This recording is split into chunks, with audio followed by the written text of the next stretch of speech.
Today we'll be working on the second part of the chapter, or the second part and third part of the confidence interval. We are going to begin with the second part, confidence interval for mean when the population standard deviation is unknown. In fact, in real world, this is what is going to happen.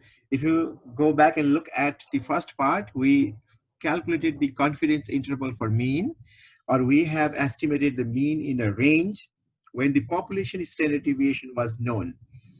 But knowing population standard deviation is kind of impractical. In real world, we may not know the population standard deviation. So when you have no idea about the population standard deviation, how we can estimate the population mean? That's what we are going to learn here. So let's first go through the basic theory. The idea is the same as last time. We'll have the point estimate in the middle, which is for the mean. It will be the sample mean. So you have the point estimate in the middle, which is the sample mean, because we are calculating the confidence interval for mean. Then we go up to x bar, or mean, plus the margin of error to the right, and to the left we subtract the margin of error. So here we'll have x minus the margin of error. So this is the interval, or this is the range where the population mean will lie. So our population mean will be in between these two values, between mean minus margin of error and mean plus margin of error. But when this population standard deviation is unknown, the sampling distribution of the sample mean, it will not follow the z distribution. Instead, it will follow something called the t distribution. This is very important to know. When the population standard deviation is unknown, the sampling distribution of the sample mean will be not a z distribution, not the standard normal distribution. Instead, it will be the t distribution with n minus 1 degrees of freedom. If you look at the shape of the t distribution, it will be very similar to the normal distribution. It just look like that. But along the x-axis, you will have the t values. The curve will be a little bit shorter than the normal distribution. And it will be something like this. It looks like the normal distribution. But this is the t distribution because the height is smaller than the normal distribution. So we call this the t distribution. You can add this to your note catcher. T distribution with n minus 1 degrees of freedom. We need degrees of freedom in the t distribution. When I say degrees of freedom, it is the sample size n minus 1. That is called the degrees of freedom. Whenever we are calculating the confidence interval, you will have C in the middle. So this area in the middle, that will be equal to whatever confidence interval we are looking for. That will be this C. Okay, so if it is 90%, this area will be 0.90. Now the remaining area is divided into two parts. So the remaining area is called alpha, and it is divided into two parts. So this is alpha over 2. So this is also equal to alpha over 2. Alpha over 2. Now the value which is here, okay, the value at this point, and at this point it's called the t critical. You can write t sub c, or you can write t sub alpha over 2. It is the same thing. And this one will be negative t sub c, or negative t alpha over 2. Now remember, in order to find this value, t sub c in TI-84 calculator, t sub c will be equal to, you have to use inverse t in your calculator. Okay, in TI-84 calculator, in order to find this, we have to use inverse t. If it was a z distribution or standard normal distribution, we used to use inverse normal. But here we'll use inverse t, and then we have to write the area to the right of t sub c. Okay, we have to write all this area. So you can write area to the right of T sub C. And then you have to write the degrees of freedom, whatever degrees of freedom is there. So this is what we are going to use in our calculator to find T sub C. And where we can find this inverse T in calculator, you have to go to second, make sure you write this down, second, then vars, and then 4. You can check in your calculator quickly. If you go to second, vars, and 4, you'll see the inverse T. All you have to do is you have to go to second, vars, and then 4. And when you go there, you'll be asked to put the area, that is this area to the right of T sub C, and then you will be asked to put the degrees of freedom. Degrees of freedom is n minus 1. Okay, that is the basic idea about the T distribution. T distribution will be a little bit shorter than the normal Z distribution. If the value of n is very large, then the T distribution will be approximately normal. Now, once we know this fundamental idea about the T distribution, let's think back of the confidence interval. So here we have the confidence interval. We need the point estimate in the middle. The point estimate is the sample mean. Then we have to add and subtract the margin of error. So in this case, the margin of error is given by this formula. Margin of error is equal to T critical. It can be T alpha over 2 or T sub C, which is this value, multiplied to S. This is the sample standard deviation, because you don't know the population standard deviation, divided by the square root of n. This formula is similar to the formula that we used in last class. But in last class here, we have the Z critical, but now we have the T critical because we don't have the population standard deviation. And in the last formula here, we have the population standard deviation. Now we don't have the population standard deviation. So we have the sample standard deviation divided by the square root of n. So we use this formula, either the first or this one second, which is the same thing. We use this formula to find the margin of error. And then to the sample mean, we add or subtract the margin of error to get the confidence interval. We are going to take an example and learn how to use the formula and find the margin of error. Example, Karen wants to advertise how many chocolate chips are in a big chip cookie at her bakery. She randomly selects a sample of 75 cookies. You can see that is the sample size. Selected a sample of 75 cookies and finds that the number of chocolate chips per cookie in a sample has a mean of 16.5. So the mean of the sample is 16.5. So that is the sample mean. And the standard deviation of the sample is 3.4. And a standard deviation of 3.4. What is 90% confidence interval? So we are constructing a 90% confidence interval for the number of chocolate chips per cookie for a big chip cookies. Okay, so let's write down what is given first. So here, the first thing we have is the sample size n equal to 75. So let's write that down, n equal to 75. They have given the sample mean. Sample mean is 16.5. 16.5. They have also given the sample standard deviation. Here is that 3.4. 3.4. And they have given the confidence interval of 90%, meaning of that is C equal to 0.90. That is the 90%. So you can see here, we don't have the population standard deviation. Sigma is not given. So if sigma is not given, then you can say that the sampling distribution follows the T distribution, not the Z distribution. So let's write that. Okay, since population standard deviation is not known, the sampling distribution follows t distribution with n minus 1 degrees of freedom. So if I draw the sampling distribution here, along the x-axis, I will have the t value, and this is the t distribution.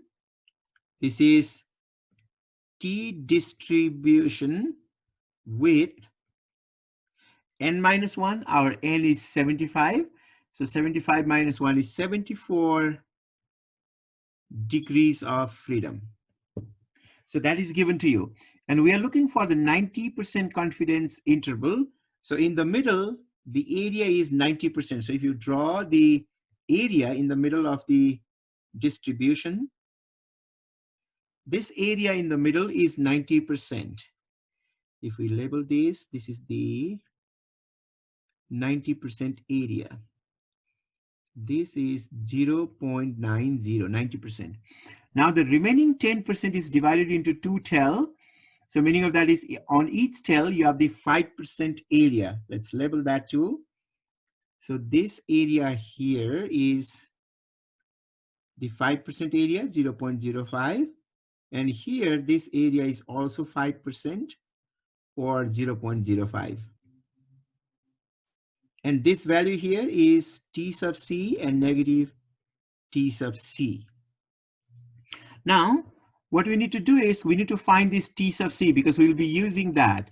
So let's find T sub C using TI-84 calculator. So if you want to find T sub C is equal to inverse T. That is in your TI-84 calculator, you have to go to second verse and number 4. Inverse T, area to the left of T sub C. You can see this is 90% area and this is 5%. So 90 plus 5 is 95% or 0.95. 0.95, or in other words, 0.90 plus 0.05, which is 0.95. That is the area to the left of T sub C. And then you need the degrees of freedom, which is 74. 74. Now we have to use our TI-84 calculator.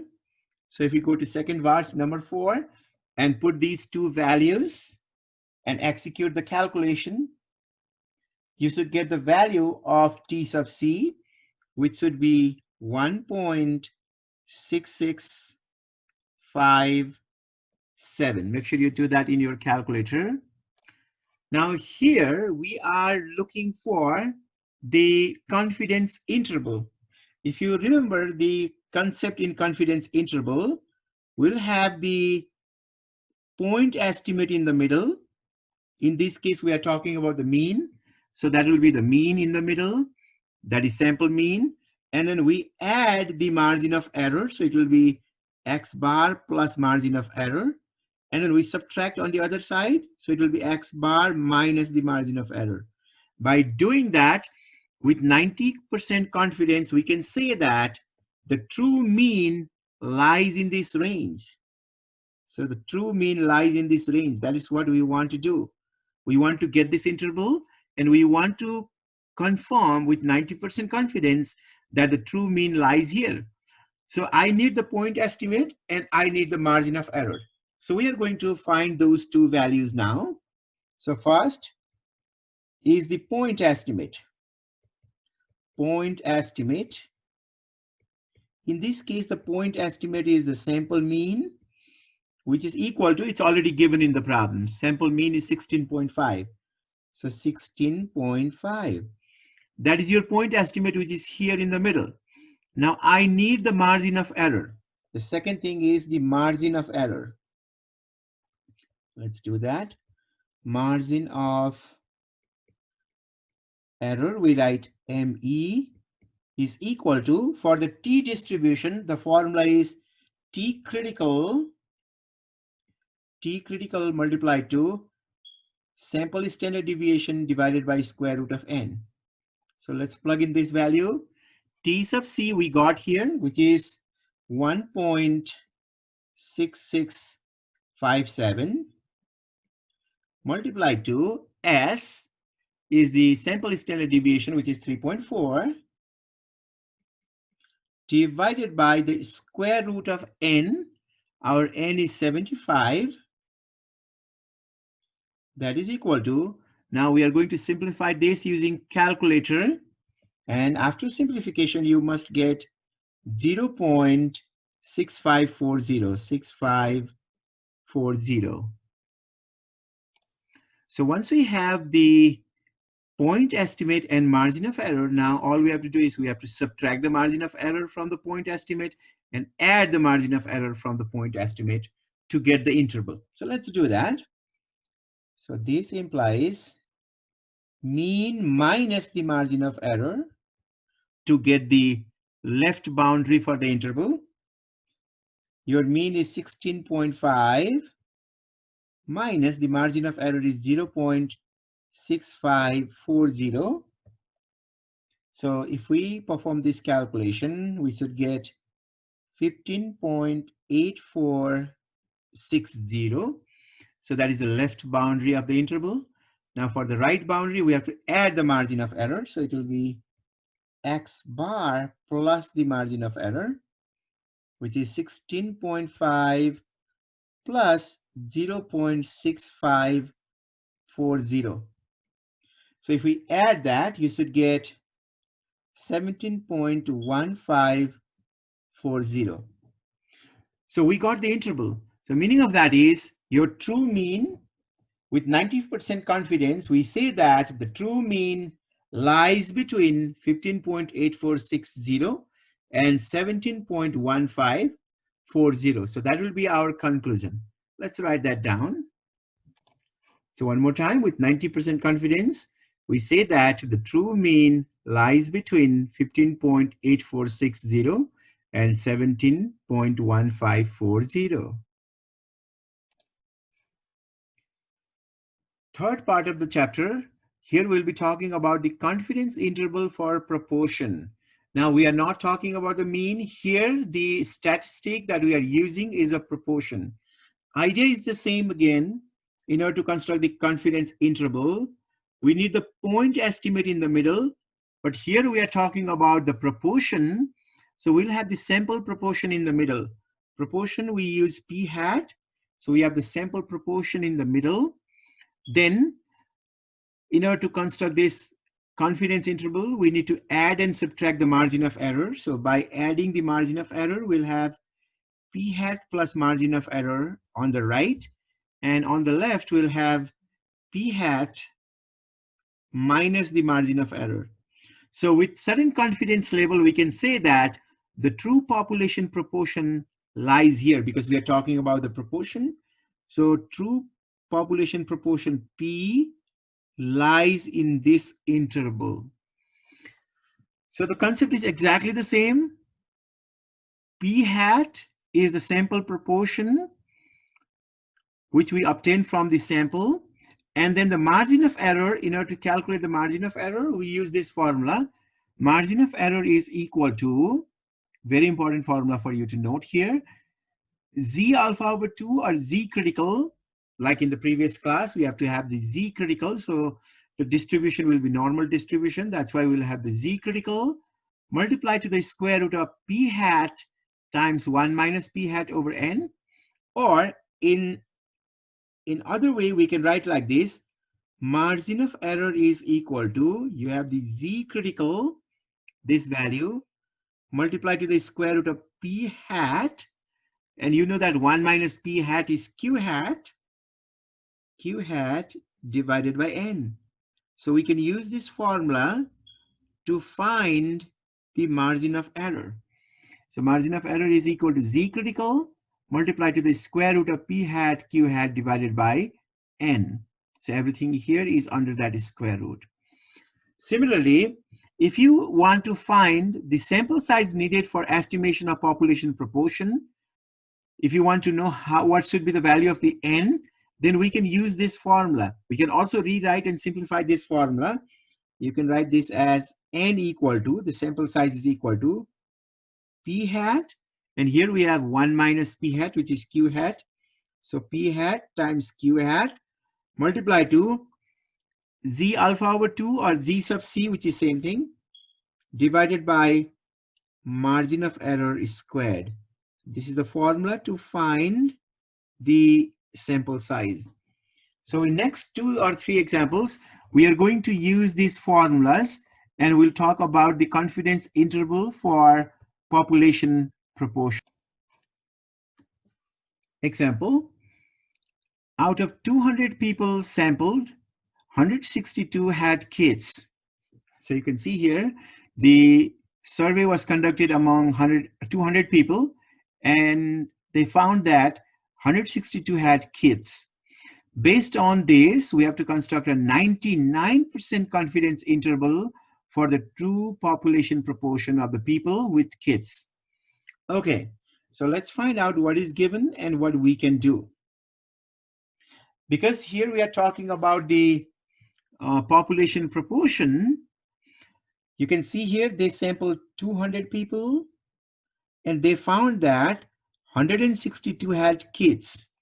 That means your p hat will be, so if you want to find the proportion of people who had kids, p hat is equal to, out of 200, 162 had kids. So it is 162 over 200. That is the value of p hat. That is the proportion of people who had kids.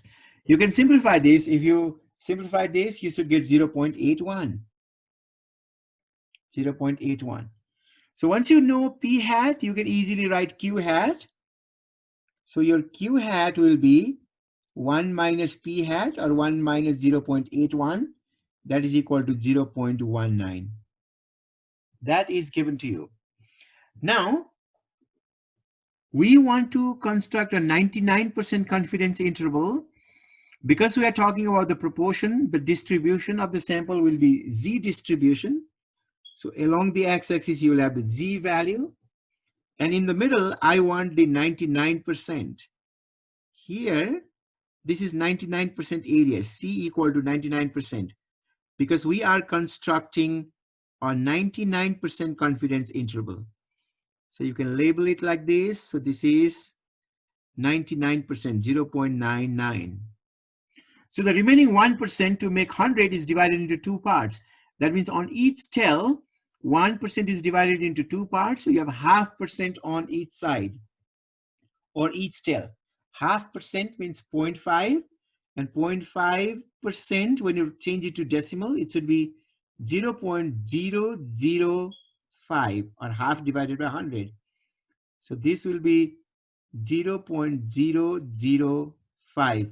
So that this value is z sub c, and this is negative z sub c. So here we have z sub c, and here we have z sub negative c. Now we can use our TI-84 calculator to first find the value of z sub c. So if you remember, z sub c is equal to, because this is a z distribution, we use the inverse normal in our calculator, which is second, VARS, and number 3 in TI-84 calculator. Then here we write the area to the left of z sub c. Total area to the left of z sub c is 0.99 plus 0.005, or 99%, and 0.5% here, which is 99.5%, or 99.5%, which is same as 0.995. 0.995. Mean is 0. Standard deviation is 1 for standard normal distribution or z distribution. Now, if you use your calculator, make sure you use this or type this in your calculator. So z sub c should be 2.5788. So this is the result that we obtained from TI-84 calculator. Okay, we have z sub c, we have the proportion, we want to construct a 99% confidence interval. So the idea in construction of confidence interval is, in the middle, you'll have the point estimate. In this case, we are talking about the proportion. So you'll have p hat in the middle. That is your sample proportion, which is called the point estimate. And to the right, we add the margin of error. So it will be p hat plus margin of error. On this side, we subtract. So p hat minus margin of error. So that with 99% confidence, we can say that the true population proportion, which is p, lies in this interval. With 99% confidence, we say that the true population proportion lies in this interval. So that's what we are looking for. So what I need is the p hat, the point estimate, and then I need the margin of error to add and subtract. So let's find that. Hello. So first, let's find this point estimate. So in this case, our point estimate, you can write this down. Point estimate is p hat, which is equal to, we already got that p hat here. It is 0.81. That's our point estimate.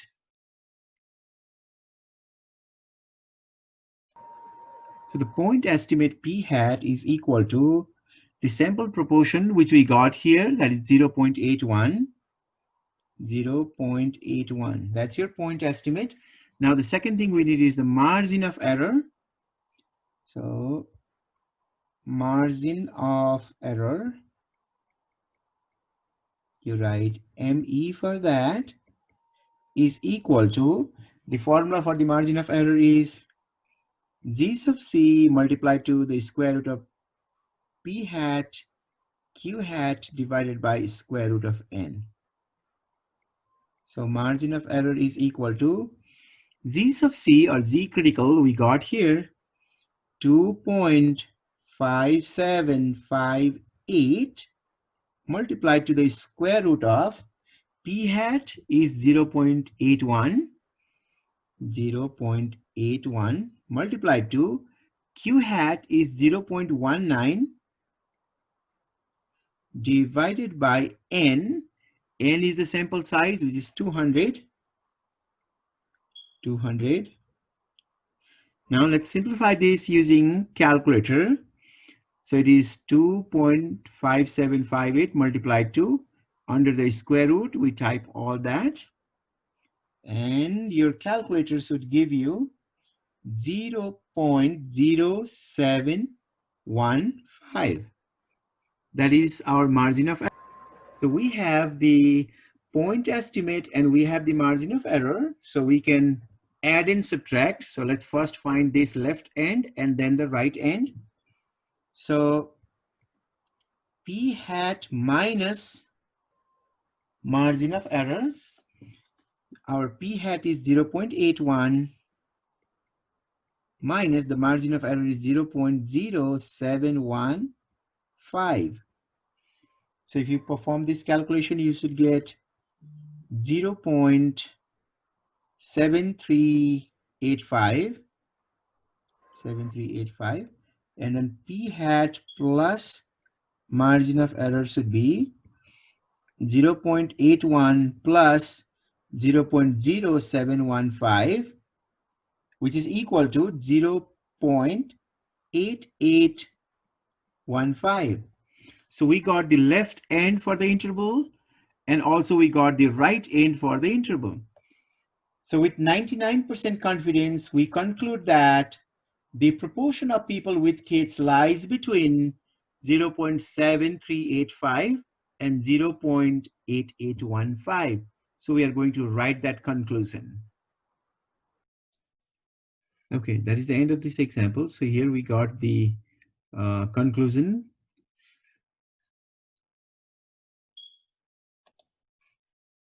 Example, a political candidate has asked you to conduct a poll to determine what percent of people support her. If the candidate only wants a 5% margin of error at 90% confidence level, what size of sample is needed? So you're asked to conduct a poll. So what should be the minimum size of the sample you'll be selecting? How many individuals you'll be asking? So remember one thing, if the politician gets support, the p hat must be at least greater than 50%. So the minimum requirement is 51%. So that is where we are going to start, because if C get 51%, then the people are in her favor. C gets the support. If it is less than 50%, C is not supported by the people. So the minimum requirement is 51%. That's where we are going to start. Let's write that down first. If political candidate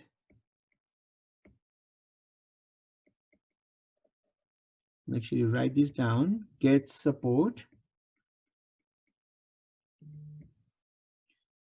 P hat is equal to 0.51. That is the minimum requirement. And in this question, they have given the margin of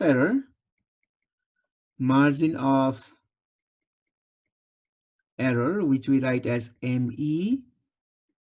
See, want the margin of error to be only 5%, meaning of that is 0.05, 0.05. And the confidence level is, let's write that down, confidence level, which is C, is equal to 90%, 0.90. That is given to you. We want the sample size, and the formula for the sample size is, let me write that also. We know the sample size N is equal to P hat, which is 0.51. So your Q hat will be, you know that your Q hat will be 1 minus 0.51, that is equal to 0.49. So we need P hat, Q hat multiplied to Z sub C divided by margin of error quantity squared. So by using this formula, we'll get the sample size. We have P hat, we have Q hat, we don't have Z sub C, we have the margin of error. We don't have this Z sub C. So we are going to find Z sub C for 90% confidence level using the Z distribution, because we are looking for Z sub C. So for that, along the x-axis, you will have the Z score, and then 90% area in the middle. 90% area is in the middle. So this area here is 90%. Let's label that. That's your C, which is 0.90. Now the remaining 10% is on the tail. So 5% each on the tail. So this one is 5% or 0.05. This is also the 5% area or 0.05. The values which are here and here are the critical value. So this is Z sub C and this is Z sub negative C or negative Z sub C. So this value, in order to find that, Z of C is inverse normal in our TI-84 calculator, which is second vards and number 3. Area to the left of this, 90% is here, 5% is here, which is 95% or 0.95. Mean is 0, standard deviation is 1. Let's use our TI-84 calculator. So inverse normal 0.95, mean 0, standard deviation 1. I got 1.6449. That is the Z critical at 90% confidence level. Okay, once we have this Z sub C, now we are going to plug in here to find the value of N. So let's do that. So this implies your N is equal to P hat is 0.51, 0.51, multiplication sign in your calculator. Then Q hat 0.49, multiplication sign in your calculator, and then parenthesis begin. Inside the parenthesis, we write Z sub C, which is 1.6449. Divide that by margin of error, which is 5% or 0.05. Close the parenthesis and square it. Now, if we simplify that using calculator, you should get 270.4614. We are asking the number of people 270.4. So we cannot ask 270 and 0.4. When we say 270 and more, meaning of that is 271. 271. So the required sample size is 271. So let's write that down. So required sample size is 271. Example, express the confidence interval. Here they have given the confidence interval. Let me write that down. They have given the confidence interval. It is from 19.2%, so it is in terms of proportion, to 33.8%. Maybe it is like 19.2% up to 33.8% of this class has already completed the homework for module 9. Maybe that's a confidence interval. Okay, this is how they have given the confidence interval. We have to write this in the form p hat, that is the point estimate, plus or minus margin of error. We have to change these to p hat plus or minus margin of error. Meaning of that is we need p hat and we need margin of error. So if you think of the interval, because we have been doing this for a long time now, in the middle you have the point estimate. In this case it is p hat. This side you'll have p hat minus margin of error, and on the other side you'll have p hat plus margin of error. So by doing this, you know that on this end you have the left end of the interval, which is 19.2. So this value p hat minus margin of error is 19.2. This is 19.2%. And on the other end, this value is 33.8%. 33.8%. Now, what I need to do is I need to find this p hat, which is exactly in the middle, and also I need margin of error. Now, we want to find this middle value because we have 19.2 here and 33.8 here. If you want to find the value which is exactly in the middle, what you have to do is you have to add those two and divide by 2 to get the middle value. So your p hat, which is in the middle, this one, in the middle is equal to 19.2 plus 33.8 divided by 2. 19.2 plus 33.8 is 53 divided by 2, and 53 divided by 2 is 26.5%. So this value in the middle is 26.5%. That is your p hat. So margin of error, you can write ME is equal to, so it will be 33.8 minus 26.5 or 26.5 minus 19.2. I'm going to do 33.8 minus 26.5. So if you subtract that, you should get 7.3%. That is your margin of error.